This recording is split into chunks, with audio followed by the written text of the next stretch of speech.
after Gautama Buddha attained enlightenment 2000 years ago, he taught a very powerful technique called Vipassana meditation. For 10 days, participants attend the Vipassana Shibir in Maun, in silence, without mobile phones, no reading or writing. The technique is like surgery of the mind. It is only to observe your breath, thoughts, feelings, and sensation. Then the magic begins, to see the reality as it is. This podcast is a tribute to my master, Goenkaji, who served mankind selflessly. He always said, the more you meditate, the more focused and efficient you become. Vipassana has helped me live a fulfilled life. Today we are here at Flame in Pune with Walapai Bansali. He co-founded Inam Securities and has been a doyen of capital markets, playing a major role in India's emergence as an economic power. He has played policy-making roles in various capacities at SEBI, RBI, and central government. He is deeply committed to the Vipassana movement and is the former chairman of Global Vipassana Foundation. Let us dive into some insightful conversation with Walapai Bansali about his experiences with Vipassana. My namaskar to all your viewers and participants. Thank you for having me here and giving me an occasion to speak about Vipassana, something which is very dear to me, which has benefited me immensely, and which has the potential to benefit almost everybody in the world. Walapai, why is it difficult the first few days of the Vipassana Shibir, the retreat? Why is it difficult for most of them? This code of conduct is so different from all other codes of conduct. This code of conduct has been inspired by the ultimate destination of liberation, which is so hard to imagine. So, well, liberation will come whenever it will come, but you have to get prepared for it. And over the last 2,600 years, this has been experienced. At the moment you come from the worldly comforts and worldly habits to deciding something, it doesn't work. Say, for example, at one point of time, a Vipassana course was 45 days. You had to shave your head, become a monk to learn Vipassana. Because it is such a powerful, such a noble experience, noble technique. So this 10-day course is the least number of days that is required to understand it. But there is a code of conduct. And the code of conduct has been designed so that you learn to see the reality as it is. Now, when you go to a course for the first time, several things happen. First, you have to work hard. You get up at 4 o'clock in the morning, get to class at 4:30, and you are meditating 10, 12 hours a day. You're not used to such work. Secondly, it's very boring work. We are not used to being bored. We want to do variety of things, look at mobile, drink a cup of tea, look out, talk, etc., etc. Here you are asked to just observe your breath. Third, this habit of wanting it the way I like, and I'm not allowed. That is not acceptable to our wonderful great egos. So it revolts. I will suddenly find this is paining, that is paining, some memory is overpowering, some anxiety is overpowering, some mera kaam reh gaya, mujhe wapas jana hai. Somebody is ill at home, I'm feeling very anxious. All this mind will play, all this mind and body will play all these tricks because they are not getting what they like. And there is no relief allowed. You can't go to your phone, you can't do anything. So only the teacher and the volunteer will, give you some comfort. He said, don't worry, go take a walk, come back.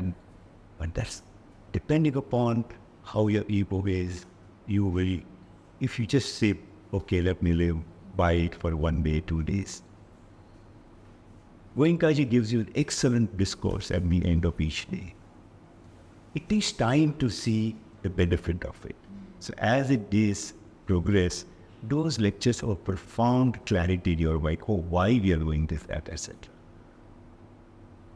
Thirdly, it's hard to conceive that how will this all end up, I'm just observing my breath. I can't see it. So you have to go through 10 days to see that, oh, how I was the doctor, how I was the patient, how is all coming together. It takes some time. The first few days don't get able. Lastly, my ego. So I am asked to observe my breath. And I find I can't observe my breath even for 1 minute. Even for 30 seconds, I observe 2 breaths and the mind is off. Somewhere that humbling begins. Your ego starts, I am such a big executive, I'm such a rich man, I'm such a beautiful woman. Whatever it is, this is not working. But how poor control for your own mind, do you possess? And that I cannot evict. So all kinds of these drama play out in the first few days that make it difficult. And lastly, we all know the New Year resolution phenomenon. Though you go into a course declaring that I will stay there for 10 days, I will observe the discipline, etc. That commitment to myself, it's a voluntary, it is taught free, no one is forcing you to come. I made this commitment to myself. But I'm not used to honoring my own commitments. And that dilemma starts coming in my mind. I can't last these 10 days, this is terrible, etc. What about your own commitment to yourself? So your own character comes into question. You don't articulate all of this. You will cover this up by saying, no, the food is, you get only 1 meal a day. This facility is not so good, etc. I agreed to be a bhikkhu. I will accept whatever is given to me. And I beg many times, all courses are full. People beg that, give me an admission somehow. So you experience your own reality. Oh, how insincere. To our own good, our own benefit are we. Now, this is a lot of change for most people in the first few days. And that slowly things start falling in place. Peace starts, building up its side. And as day after day after day, you will get your test on the 2nd day, or the 4th day, on the 6th day.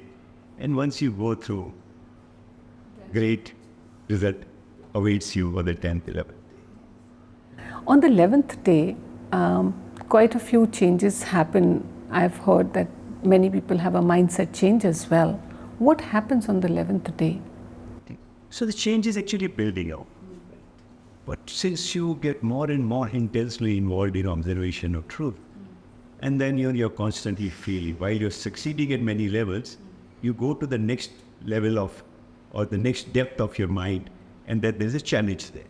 So you are feeling even while you're succeeding. On the 10th day, when your silence comes to an end and you start talking, suddenly you have 2 references. This renewed self, which is now, dealing with reality, you're not reacting, and it feels so different from what you were. He tried to call me, and then, you talk for 1 day, you talk for 2 days. This new practice, new learned technique, new learned self, it doesn't last that long for most people. But still, I'll give an example of a blind man. Suppose a blind person, he has never seen the world, what is color, what is depth, he doesn't know. And suddenly he is allowed to see the reality as it is, for say 1 hour. And that he loses that sight. Is he a changed person?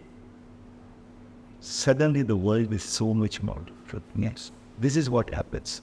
On the 11th day, they have 2 references. Oh, I was blind to so many aspects. Now I know it. And they see 2 sets. Those who continue to practice, their blindness keeps going. That is spiritual experience. That is truth, etc., etc. So a lot of people, by seeing the change, they make these resolutions. I have to bring my whole family. I feel so light, compassionate, full of love, etc. So only when your silence breaks, this reference becomes very, very clear to you. That's why it's a most wonderful day to go to a Vipassana camp on the 10th day, when people come out and they're smiling and light and happy and so. True. And then they become more responsible. They take more ownership of things. But this doesn't remain for long. And this doesn't remain because again the mind takes over, again the old habits come back. How does one work towards that that we break that pattern and get back to what you have experienced on the 11th day. How to keep that sustainable? So Vipassana path has only 3 elements. We call them Shi, Samadhi, Gyan, or a moral life, control over your mind, and wisdom as you experience. Wisdom of the reality of the world, the how nature works at body-mind level, and therefore at universal level, etc. When I come back to, in those 10 days, I vow to live a moral life. And the conditions are so congenial that it is difficult to be, violated. You have to, because you're not even talking, so how will you lie? And, you don't have given up all the possessions and so on, nothing to steal. So at least a physical level, a lot of those moral conduct becomes possible. When you come back to life, that starts dilute to control over your mind. Then you're practicing 10, 12 hours a day continuously for several days. So you develop control over your mind, and therefore the wisdom that follows. You come back, I don't want to practice. I don't want to lead a moral life. Because zindagi mein to jhoot bolna padta hai, thoda aage piche karna padta hai. The nature is unforgiving. Or rather, nature says, I'm very forgiving. If you follow my rules, I'm unforgiving if you don't follow my rules. So those who come back and practice, just as if you went to the best yoga class in the world, you got yoga tutored in the world, or pranayam tutor in the world, but you come back and you don't practice. You go to the best violin teacher, you practice, and you come back and don't practice. Obviously, you won't get the rewards. So here, this is a great science. You have to practice to grow into it. So that is, so you have to really live a moral life. You have to continue to practice control over your mind. Then that wisdom becomes real. And you must go and renew it from at least once a year and take a 10-day retreat. But is it possible to follow those disciplines in real life? And what are the hindrances that you find that you've heard, you also have been through? And you said, no, I go by what Dhamma is. I go by what it talks about. So this is one. And one more question, your experience of the truth while doing this, that how did you feel, and how the truth about that, yes, I remained to that Dhamma, and then you walked that path, and then how did you evolve and realized and had many realization moments? So our wisdom is of 3 kinds. That I hear something.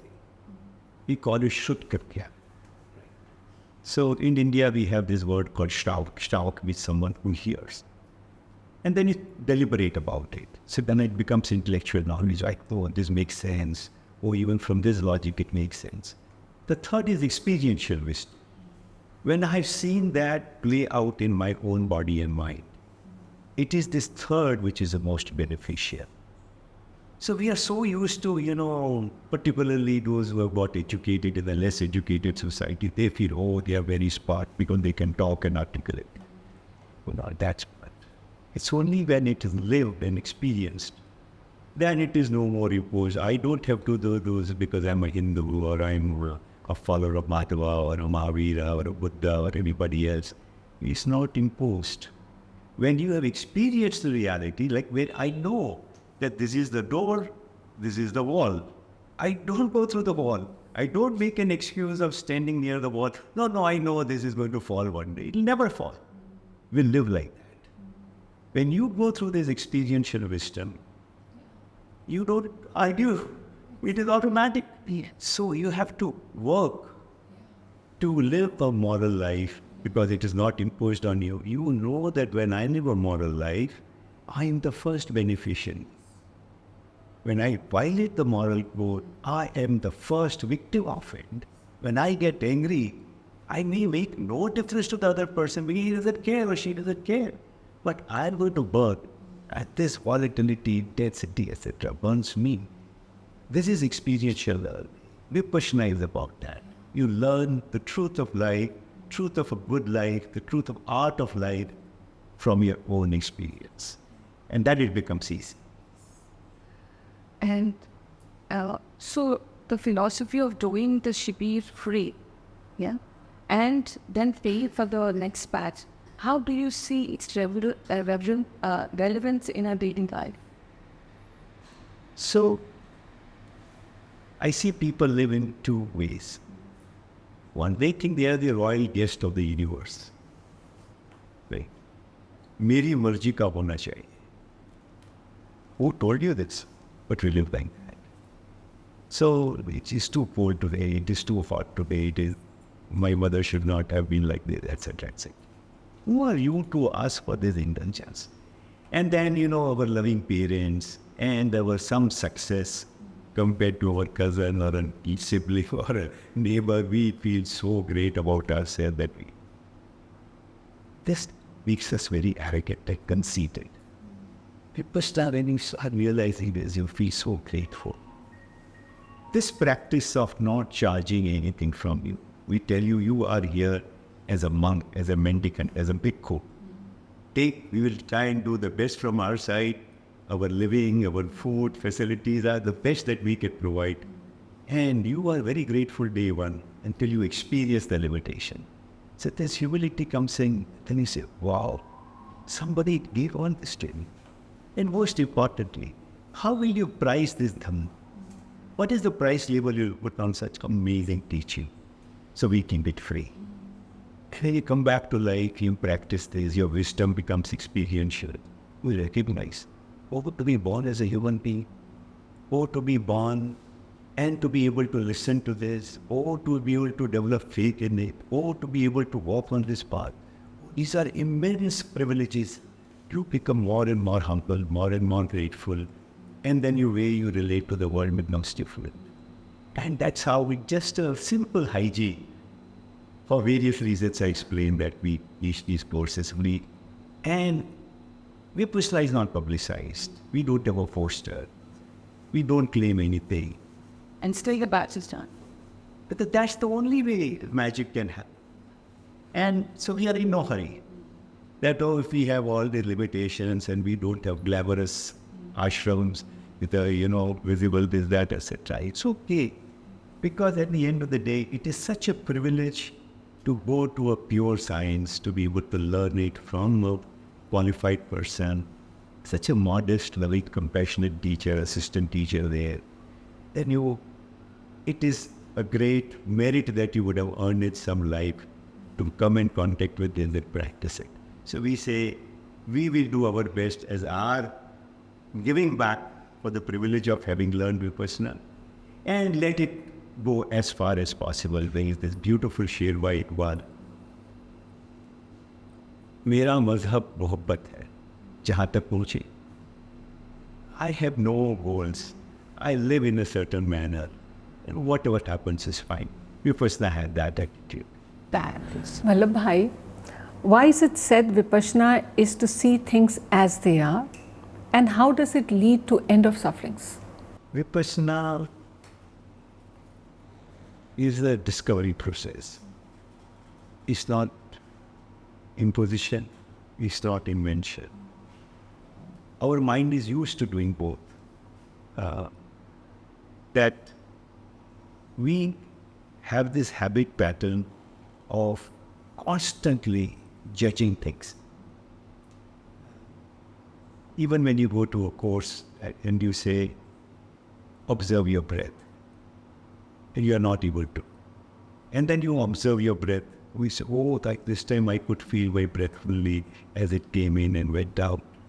I start getting attached to it. This is what breath should feel like. I'll come to the position. So by making you realize that there is a reality which is changing all the time, and you are not recognizing that reality of change, we are constantly creating difficulties for ourselves. So it's a very wonderful technique to let you discover the habit pattern of your mind. And that how we expect, we go to a doctor, right? We often see this. The doctor will refuse to treat his son or her son, right? Why? A judge will withdraw from a case if there is any conflict of interest. Now, while we recognize this conflict of interest in day-to-day life, in our spiritual path or in our essential, living, we don't recognize things that we are creating a conflict within ourselves between what is and what we believe. And Vipassana enables you to recognize this habit pattern of your own mind. Take, for example, breath. We believe breath to be a biological phenomenon, that we have lungs and they open up and they close and the breath comes out. But you never experienced me. So when you first few days you're doing nothing but experiencing your breath, and you say, oh, it is warm when it comes out. It is slightly less warm when it goes in. That it changes all the time. When you start seeing this, then the question comes, am I breathing? Or am I forced to breathe? It's such a huge existential aspect of your life. You are not breathing, you're forced to breathe. If you were breathing voluntarily, why would you stop breathing one day? You don't know when it started. This is the massive, explosive experience of, seeing things as it is. As you go further, you say, okay, nature got me started on this whole breathing phenomenon. But why is it changing? I'm sitting steadily, not doing anything, and doing one activity, but I find my breath just keeps changing. And so what is it linked to? It's only linked to my thought pattern. Then suddenly I have some memory, pleasant memory, and my breath changes. Or I have some angry memory, unhappy memory, and then I find, oh, my breath has become heavy. My breath has become like this, that, etc. Then I start seeing a link between my mind and my body, which I never knew existed in an experiential manner. My doctor keeps telling me it's a psychosomatic disease, but I don't know what it means. Vipassana, without giving you any gyan theory, lets you learn the most profound truths, profound aspects of your life. So Vipassana is by just forcing you to observe your reality objectively, lets you discover the ultimate truth of life. And what is suffering? Suffering is created by how many things I control in life? How many things I judge to be whatever they are? They actually are that. Because my opinion keeps changing, right? But I have entitled myself to change an opinion. I don't entitle others to change their opinion. So when this as it is makes you so much humbler, so much kinder, that automatically things that cause suffering start withering away. That, oh, it was my judgment about things, it is about my privileges, by being the royal guest of this universe, I had created all those drama in my mind. They just, as they fall away, I discover that at the core, my essential existence is full of love, full of compassion. And those elements which were hidden, which were covered by these mental impurities of being attached and being hateful, etc., as they fall away, this essential self comes up, which is very full of love and compassion and then loving kindness and things like that. And that's how this leads to what we call end of suffering as we go. And that is also the stress from, so end of suffering is end of stress also, right?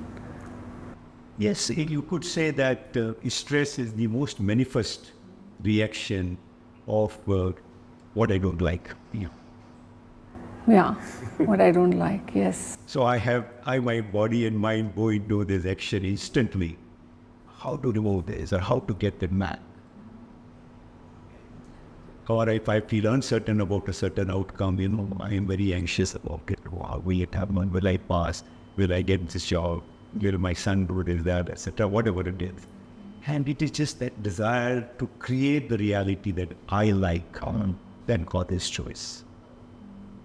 And I don't know any other way. I know only two ways.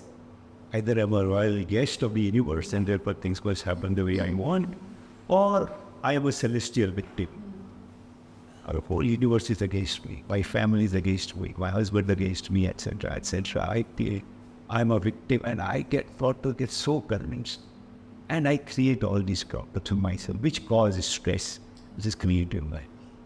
And not only stress. So stress can come from extreme hatred, extreme depression, extreme excitement. I do not know. I mean, we all know that when we are very excited, this calm, my heart is palpitating. Oh, I cannot stay still in one place. That's also stress. I like that stress. I call it eustress. Or I call it distress. But they all stress because we are trying to hold on to something which nature doesn't allow. So I'm fighting nature. So in a way, whenever I'm not aligned to what nature is, I will be one kind of discomfort, other kind of discomfort. The moment I'm aligned with nature, aligning with nature in dharma. Dharma means what nature is holding, wearing at that point in time. So living in dharma means living in by the law of nature. You have to discover it, experience it. And that's what Vipassana tries to do. Yes. And that is also to be in the present, right? So that you are not... Absolutely. When things are changing all the time, there is only present. The rest is either a memory or a projection. But you have to recognize, oh, things are changing. This is how they are at this moment. And something magical happens. Yeah. Which is that, oh, this observing faculty, by and by, there is this constancy of just observing will remove the cause. So because this cause of wanting is there, misery of suffering is there. This cause of wanting goes away, existence comes to an end. That's the one end of complete suffering from this cycle of birth and death, etc. So all these surface by themselves, no imposition, no teaching, no advice provided by the person. Vipassana is introduced even in Tihar jail and also in certain prisons which are outside, replicated there. So there has been a deep impact on the prisoners. So some view about, what do you think about it, and how is it still continuing? How is it?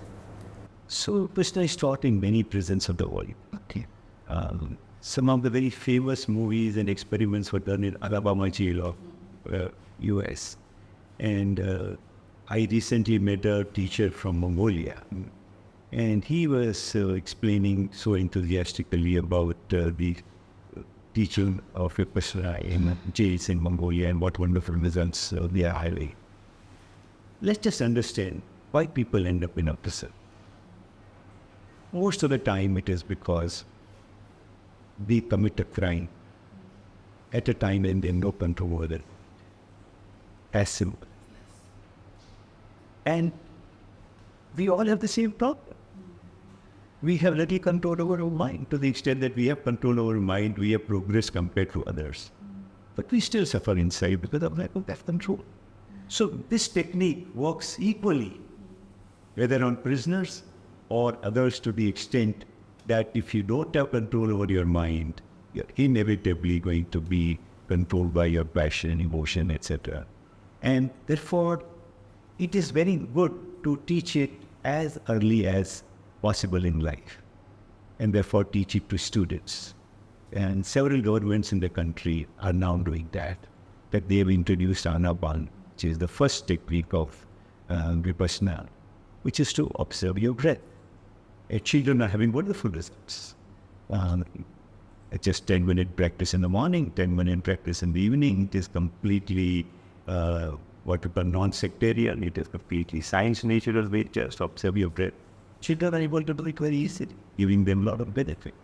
So I think every group in the world, whether you're young, old, etc., has the common problem of, wanting what I like, or not having control over one's mind, not knowing the reality at an experiential level. So all can only benefit from these things. And one is happy to note that what Acharya Goenkaji's teacher, great Sayaji, said, that the clock of Vipassana has turned. So despite its quiet and difficult, quiet way of spreading on its own, and its tough code of conduct, the clock seems to have struck. It has gone to all over the world. And the so-called most intelligent, most privileged people are coming in large numbers in the world. The centers are full, we don't get admission. And so I think it is happening too. Walapai, there's a very interesting two terms that you used. One is the royal guest and celestial victim. Could you please explain that? So, because we are brought up by loving parents, and they take a lot of care for what I like, what I don't like, I kind of get used to it. And if I've had success in life, in passing my exams well and getting into a career, etc., of course, a lot of things have happened as per my plan. I start thinking, oh, these are my birthrights. I start feeling that, oh, I am a royal guest of the universe, entitled to desire more and more things and, alter things, etc. And I don't recognize that how I'm being dissatisfied all the time. Nothing is enough for me. And when it doesn't deliver, I want to get wound up, I want to get angry at others for that. Oh, you don't know how to do it. I know how to do it. This is the way to do it. I don't know what effect it has inside me, what sort of patterns and how we start burning from these desires, and burning even more when I get frustrated because things don't happen. No one in the world has had this privilege that things will happen exactly the way you want. And then from a royal guest, when things don't happen in a series for a long time, I turn myself into a celestial victim. Oh, the whole universe is against me, my wife is terrible, husband is dead. My parents didn't do this for me, etc. I don't know the middle path. And that is a third way of living, third way of reacting, by recognizing the reality as it is. Vipassana helps you do that by just using simple techniques, by just observing your breath, which is independent of you, sensations, connection between body and mind. You don't need deep philosophies and big arguments and all. You are your own teacher, you are your own detective, you are your own doctor. That's what can happen. Thank you. May all take 10 days out of their life and create this huge competitive advantage for themselves. When the world is swayed by all these emotions, if you can learn not to be swayed by the devotion, I can't tell you how much of an advantage it is.